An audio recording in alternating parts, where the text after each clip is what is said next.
Lindsey Graham invites Rudy Giuliani to testify to Congress about Ukraine. Hi, great to have you with us. If you are new to TSD, tap on the subscription button and click the notification bell so you can receive authentic news that you can rely on daily. Senator Lindsey Graham invited Rudy Giuliani to testify in front of the Senate Judiciary Committee. The South Carolina Republican wants President Trump's personal attorney to talk about his allegations of corruption related to former Vice President Joe Biden's role in the firing of Ukraine's top prosecutor. Have heard on numerous occasions disturbing allegations by Rudy Giuliani about corruption in Ukraine and the many improprieties surrounding the firing of former Prosecutor General Victor Shokin. Graham tweeted on Tuesday morning, "Given the House of Representatives' behavior, it is time for the Senate to inquire about corruption and other improprieties involving Ukraine. Therefore, I will offer to Mr. Giuliani the opportunity to come before the Senate Judiciary Committee to inform the committee of his concerns." Biden bragged in 2018 that as vice president, he threatened to withhold $1 billion in U.S. loan guarantees if Ukraine did not fire its top prosecutor, Victor Shokin. Giuliani alleged for months that Biden wanted Shokin fired because Shokin allegedly undertook an anti-corruption investigation into Ukrainian oligarch Mykola Zlochevsky, the owner of Burisma Holdings. Burisma Holdings employed Biden's lobbyist son, Hunter, as a board member starting in 2014, reportedly paying him $50,000 a month.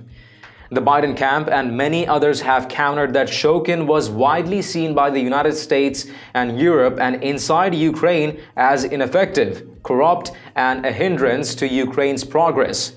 Ukraine's parliament removed Shokin in 2016.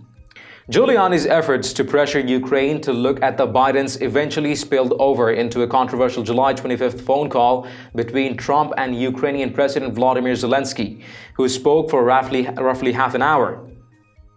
While top officials such as Secretary of State Mike Pompeo listened in, Trump asked for a favor from Ukraine in investigating a conspiracy theory related to the cybersecurity firm CrowdStrike, which determined the Russians hacked the Democratic National Committee's email systems, an assessment Special Counsel Robert Mueller and the U.S. intelligence community agreed with. Trump also urged the Ukrainian leader to look into any Ukrainian involvement in the 2016 election. Trump brought up his request related to CrowdStrike immediately after Zelensky asked about purchasing anti-tank weaponry known as javelins from the U.S. President Trump also asked about the other thing, suggesting the Ukrainians investigate allegations of corruption related to Joe and Hunter Biden. President Trump urged Zelensky to speak with Giuliani and Attorney General William Barr, but the Justice Department quickly made it clear that Barr wasn't associated with the effort. Is it all a coincidence that Biden's son Hunter became a board member of a Ukrainian energy company, although he had no expertise in this field of work? And he was paid over $50,000 a month.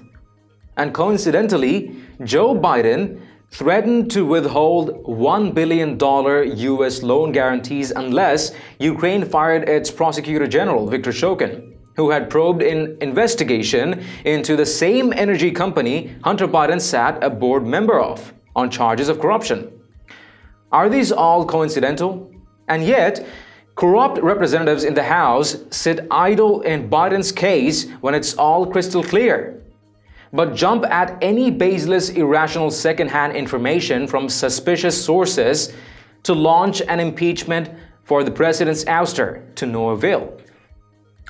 Please let us know your opinions in the comments down below. If you've liked this report, please share among friends and family, and don't forget to subscribe to Top Stories Today. Thank you for tuning into TSD. I'm David Ravine. See you in the next one.